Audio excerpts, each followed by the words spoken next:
حضرت اویس کرنی رضی اللہ تعالیٰ عنہ کے پاس جب حضرت سیدنا فاروق اعظم گئے اور حضرت مولا کائنات گئے آقا علیہ السلام کے حکم پر گئے تو ملاقات ہوئی، بیٹھے رہے سیدنا اویس کرنی اٹھ کھڑے ہوئے، کہا کہ دوستو مجھے اجازت دو اور آپ بھی تشریف لے جائیں، مجھے کوئی کام کرنا ہے۔ انہوں نے کہا کہ اویس کیا کام کرنا ہے؟ فرمایا کہ ایک بڑے امتحان کا دن آنے والا ہے،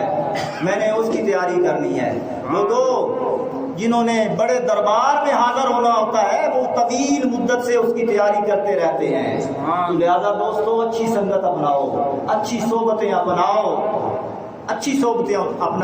وہ اچھی صحبت آپ کو کیا کرے گی؟ اللہ والوں کی، وہ اللہ کا ولی جن کے بارے میں آیا الا ان اولیاء اللہ لا خوف علیہم ولا هم یحزنون،